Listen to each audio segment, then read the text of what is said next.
ते हे खोटं आहे, फसवा आहे, ते हे खोटं आहे, फसवा आहे. त्यातले 1,13,000 कोटी खर्चच केले नाहीत सरकार.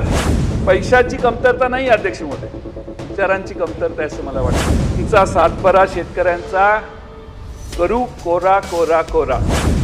परखना मत, परखने में कोई अपना नहीं रहता. किसी भी आईने में देर तक चेहरा नहीं रहता. किसी भी आईने में देर तक चेहरा नहीं रहता. काली आपण सांगितलं, आज प्रायोरिटीनं घेतली आहे. आम्हाला राज्याचे अर्थमंत्री म्हणून देवेंद्र फडणवीस आहेत. मुख्यमंत्री ते जरी असले तरी ते अर्थमंत्री आहेत. आणि विरोधी पक्षाचे भाषणं होत असताना मी इथं तासनतास 3-3 दिवस बसलेलो आहे. अर्थमंत्री इथं बसले तर या माझं सोडून द्या, सत्तारूढ आपणही होता, सत्तारूढ पक्षाचे किंवा विरोधी पक्षाचे आमदार बोलतात त्यावेळी त्याच्यावर नोटिंग करून त्याच्यावर कारवाई करायचो आम्ही, विरोधी पक्षाचा सदस्य असला तरी. आणि IAS ऑफिसर तर या सरकारला जुमानतच नाहीत. त्यामुळे सरकारचं नियंत्रणच ब्युरोक्रेसीवर राहिलेलं नाही, किंवा ब्युरोक्रेसी स्वतःला फार शहाणी समजते आणि मुख्यमंत्री ते सहन करतात. का सहन करतात याची चौकशी करावी लागेल. माननीय अध्यक्षांनी आता सांगितलं की सभागृह सक्षम आहे. हे तर 50 वर्ष आहे सक्षम सभागृह. पण तुम्ही काय करणार याची ॲक्शन खरं म्हणजे आज त्यांनी निर्णय द्यायला पाहिजे होता की आज जे हजर आहेत प्रत्येक वेळेला सक्षम आहे, आम्ही सक्षम आहे, आम्हाला माहिती आहे आम्ही किती सक्षम आहे, पण ॲक्शन घेणारे अध्यक्षांचे आदेश हे निर्गमित झाले असते तर अधिक आम्हाला आनंद झाला असता. असो अध्यक्ष महोदय, भाषणाची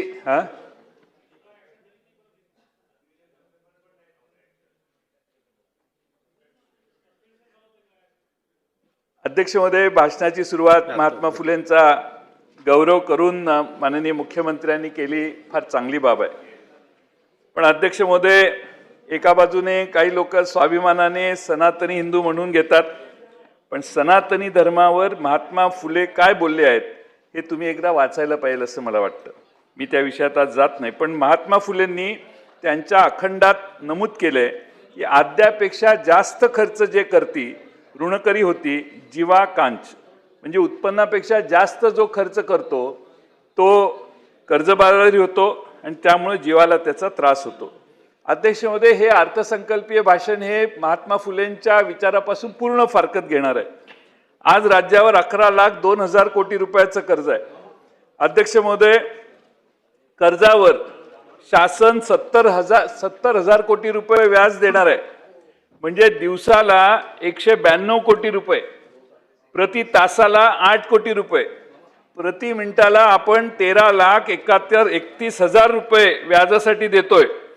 मुख्यमंत्र्यांनी परवा भाषण अर्थसंकल्पाचं समजा 1.5 तास केलं तर या कालावधीमध्ये आपण सरकारने 12 कोटी रुपयाचं व्याज भरलं. मी हे यासाठी सांगतोय अध्यक्ष महोदय की प्रचंड कर्जात आपण हळूहळू जातोय आणि त्यामुळे अध्यक्ष महोदय फार विशेष महत्त्व आहे की महात्मा फुलेंचा उल्लेख त्यांनी केला. महात्मा फुलेंचं लेखन आणि कार्य फार व्यापक होतं, सर्व क्षेत्रात होतं. त्यांचा शेतकऱ्यांचा आसूड हा जो ग्रंथ आहे त्यामध्ये त्यांनी लिहिलेलं आहे सुरुवातीलाच, विद्येविना मती गेली, मती विना नीती गेली, नीती विना गती गेली, गती विना वित्त गेले, वित्त विना शूद्र खचले, इतके अनर्थ एका अविद्येने केले. म्हणजे अध्यक्ष महोदय, सर्वांचं मूळ हे अविद्या आहे आणि अविद्या दूर करण्यासाठी तुम्ही अर्थसंकल्पात काय केलं? एकीकडे पैसे वाचवण्यासाठी दुर्गम भागातल्या कमी पटसंख्येच्या मराठी शाळा बंद करायचा कार्यक्रम चालू आहे आणि दुसरीकडे मागणी नसताना रस्त्यांसाठी भरमसाठ कर्ज काढून आपण रस्ते करायला लागलेलो आहे. अध्यक्ष महोदय, दुसऱ्या दिवशी वर्तमानपत्र वाचली अर्थसंकल्प मांडल्यावर, 2च प्रमुख बातम्या. एक म्हणजे कर्जमाफी शेतकऱ्याला आणि दुसरे पायाभूत सुविधा. म्हणजे इन्फ्रास्ट्रक्चर आणि कर्जमाफी हे 2च मुद्दे वर्तमानपत्रांनी त्याची नोंद घेतली अध्यक्ष महोदय. पण अध्यक्ष महोदय, ह्या दोन्ही बाबी खोट्या आहेत, फसव्या आहेत. खोट्या म्हणणार नाही पण फसव्या आहेत. अध्यक्ष महोदय, घोषणा काय होती माननीय मुख्यमंत्री महोदयांनी केलेली? तुमचा सातबारा शेतकऱ्यांचा करू कोरा कोरा कोरा.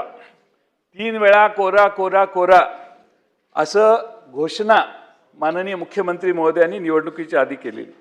आता कर्जातून पूर्णपणाने मुक्त करायचे असा त्याचा अर्थ होतो अध्यक्ष महोदय. पण अध्यक्ष महोदय, मुख्यमंत्र्यांनी 2 लाख रुपयापर्यंतच कर्ज माफ केलं. मग 2019 साली अध्यक्ष महोदय आमच्या महाविकास आघाडीच्या सरकारने उद्धव ठाकरेंच्या मुख्यमंत्री पदाच्या नेतृत्वाखाली पहिला निर्णय घेतला आम्ही कर्जमाफीचा. आणि अध्यक्ष महोदय 2 लाखाची आम्ही तेव्हा कर्जमाफी दिली. पण 7 वर्षांनी पुन्हा आपण तिथेच आहोत. राज्यावरचा 4 लाख कोटीचा कर्जाचा बोजा 11 लाख कोटीवर गेला. पण अध्यक्ष महोदय कर्जमाफीमध्ये काही वाढ झाली नाही. अध्यक्ष महोदय, सगळ्यांना महागाई आहे, तर आमच्या महाराष्ट्रातल्या शेतकऱ्यांना कर्ज महागाई नाही का? आणि म्हणून अध्यक्ष महोदय मला वाटत होतं, आशा होती की गेला बाजार 5 लाख रुपयापर्यंत तरी कर्जमाफी सरकार करेल. अध्यक्ष महोदय 2 लाख रुपये भरले, 8 लाखाचं कर्ज आहे, 6 लाखाचं काय? 5 लाखाचं कर्ज झालं तर विदर्भात फार मोठा सावरकरजी फायदा झाला असता सगळ्यांना. पण 5 लाखाचं कर्ज, आता महागाई एवढी वाढली, खताचे दर एवढे वाढले, कर्जच तेवढं काढावं लागतंय. आणि त्यामुळे अध्यक्ष महोदय आपण शेतकऱ्याला कशी मदत करणार ही भूमिका ठेवली पाहिजे. आता नवीन एक सर्व सहकारी बँकांच्याकडून 9 मार्च 26 पर्यंत नियमित कर्ज भरवणाऱ्या शेतकऱ्यांची माहिती मागवण्यात आलेली. अध्यक्ष महोदय, शेतकरी आता मुश्रीफ साहेब इथं बँक चालवतात. 31 मार्चला आपण सगळे पैसे परत फेडतो, झिरो करतो कर्ज. त्यामुळे रेग्युलर कर्जदारांना देखील छाट मारायचा कार्यक्रम दिसतोय. त्यामुळे 9 मार्चला का, तुम्ही 31 मार्च पर्यंत जे कर्ज भरतील त्यांची 1 एप्रिलला यादी मागा. तुम्ही 9 मार्चलाच यादी मागायला लागलेलात.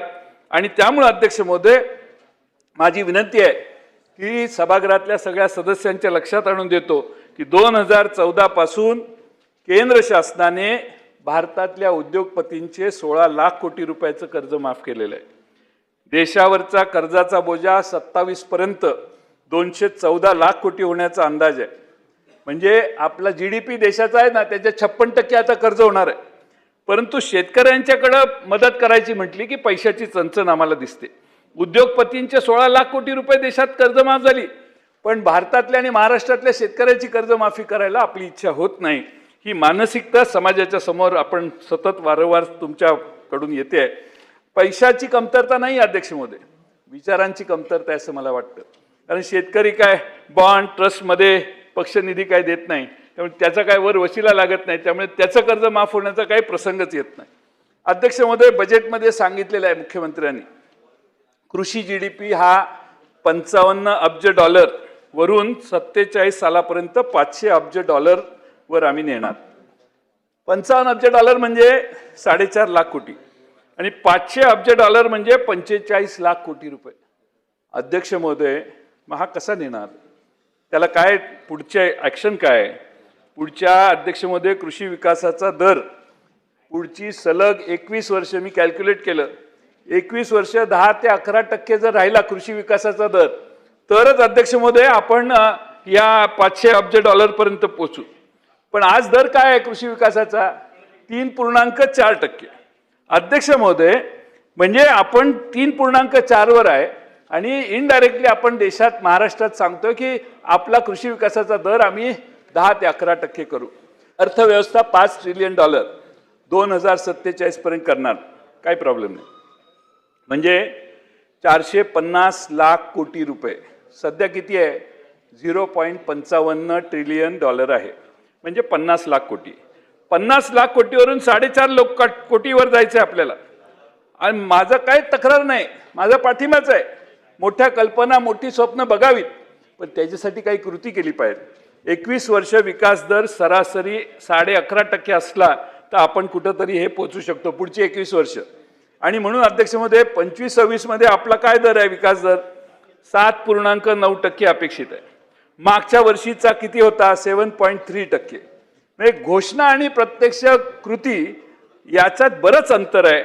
अध्यक्ष महोदय, भाषणात म्हटलंय की महाराष्ट्र हे देशाचं आर्थिक इंजिन आहे. आकडेवारी बघितली तर तसं दिसत नाही.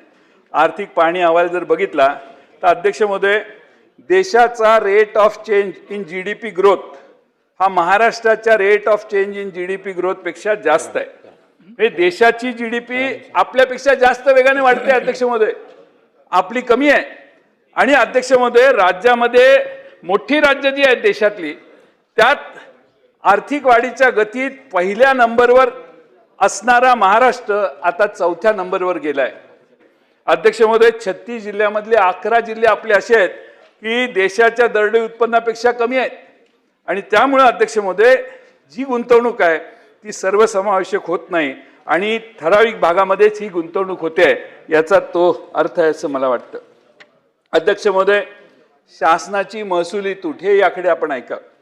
23-24 मध्ये शासनाची महसुली तूट 29,995 कोटी होती. ती 24-25 मध्ये 37,055 कोटी होती आणि 26-27 मध्ये 40,552 कोटी अपेक्षित आहे या बजेटमध्ये. मागच्या वर्षी अध्यक्ष महोदय, महसुली तूट आणि पुरवणी मागण्या मिळून 1,90,000 कोटी रुपयाची तूट होणं अपेक्षित होतं, पण ती 37,000 कोटीच दाखवली.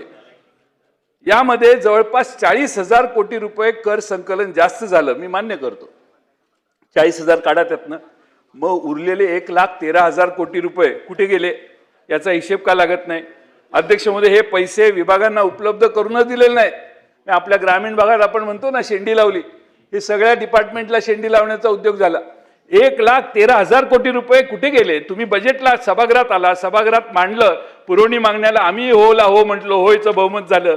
पण अध्यक्ष महोदय, जे 3 सप्लिमेंटरी मांडल्या त्यातले 1,13,000 कोटी खर्चच केले नाहीत सरकारने आणि आज तुमचं डिफिसिट 37,000 कोटी दाखवलेलं आहे.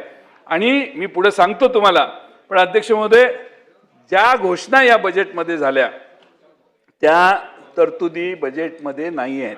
लाडक्या बहिणीची योजनेची तरतूद 38,000 कोटीवरून यावर्षी 26,500 कोटीवर आणली आहे. म्हणजे अध्यक्ष महोदय, 11,808 कोटी रुपये 31% कपात केलेली आहे. म्हणजे 1,500 रुपयाचं 2,100 रुपये करायचं सोडून तुम्ही पुरवणी मागण्याचा जे फिक्स खर्च आहेत 100% येणार आहेत ते दाखवा ना. मला तोच मुद्दा मांडायचा आहे की तुमचे जे 37,000 कोटीचं डिफिसिट आहे हे खोटं आहे, फसवा आहे.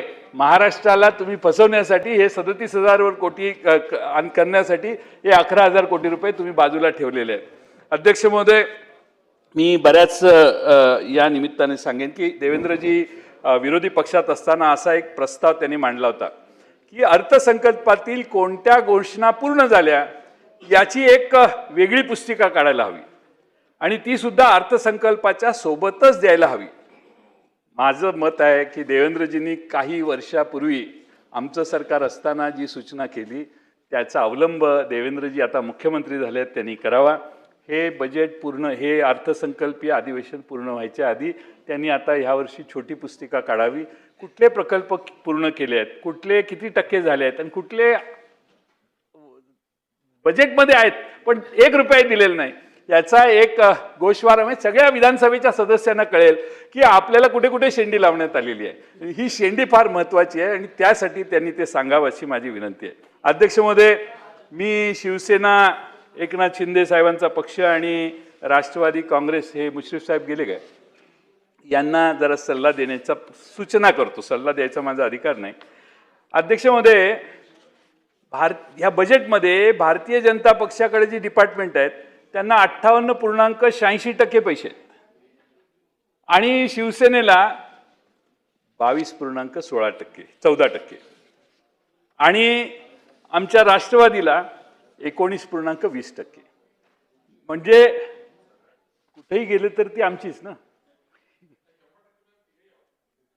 100% तिघे आहात, पण 58%, 58.86% हे भारतीय जनता पक्षाच्या मंत्र्यांच्या खात्यांना आहेत. 22.14% शिंदे साहेबांच्या शिवसेनेच्या मंत्र्यांना आहेत आणि राष्ट्रवादी काँग्रेस पक्षाच्या खात्यांना 40,154 कोटी म्हणजे 19.33. म्हणजे ह्या दोघांना मिळून 41%, निम्मे निम्मे मंत्री आहेत ह्या दोघांचे, आणि तुम्हाला 58%. मी आमच्या एकनाथ शिंदे साहेबांना आणि आमच्या वहिनींना सूचना, एक शेर सांगतो हिंदीतला. परखना मत परखने में कोई अपना नहीं रहता, परखना मत परखने में कोई अपना नहीं रहता, किसी भी आईने में देर तक चेहरा नहीं रहता, बड़े लोगों से मिलने में हमेशा फासला रखना, बड़े लोगों से मिलने में हमेशा फासला रखना, जहाँ दरिया समंदर से मिला वो दरिया नहीं रहता. अध्यक्ष महोदय, नदी एकदा समुद्राला मिळाली तर ती नदी राहत नाही. त्यामुळं अस्तित्वाचा प्रश्न पुढे भविष्यात तयार होतो. आपली सल्ला आहे, सूचना आहे, सल्ला शब्द काढत मागे घेतो मी, तर माझा तो काय अधिकार नाही. कोणती अर्थव्यवस्था जर मजबूत करायची असेल तर मध्यम वर्ग आणि त्याच्या खालच्या वर्गापर्यंत पैसे गेले पाहिजे. तुमच्याकडे गंगा उलटी व्हायला लागली. अध्यक्ष महोदय, नुसत्या आकाशाकडे नजर लावून चालत नाही, पायाखाली काय जळतंय हेही पाहावे लागते. हा अध्यक्ष महोदय माझी सूचना आहे. सरकारचा एकच मंत्र आहे, काम कमी आणि जाहिरात जास्त. बावनकुळे साहेब, आपल्या परवानगीने शेवटचा मुद्दा मांडतो. महाराष्ट्र सरकारचा एकच मंत्र आहे, काम कमी आणि जाहिरात जास्त. विकसित महाराष्ट्राच्या नावाखाली प्रत्येक बस स्टँडवर, प्रत्येक बसवर, प्रत्येक वर्तमानपत्रात, प्रत्येक चॅनलवर हजारो कोटीच्या जाहिराती सुरू आहेत. 11.2 लाख कोटी रुपयाचं कर्ज आपल्या डोक्यावर आहे. इव्हेंट बाजीवर एवढा खर्च करण्याचा अधिकार तुम्हाला कुणी दिला? स्वतःच्या ब्रँडिंगसाठी सरकारचा पैसा किती वापरायचा, ह्याला काही मर्यादा असाव्यात. आणि म्हणून मी 2 ओळी सांगून माझे भाषण संपवतो. तिजोरीत खडखडाट तरीही जाहिरातीचा थाट. तिजोरीत खडखडाट तरीही जाहिरातीचा थाट. शिक्षण आणि आरोग्याच्या निधीला कात्री, पण इव्हेंटबाजी आणि कंत्राटदारांसाठी तिजोरीची दारं उघडी. धन्यवाद.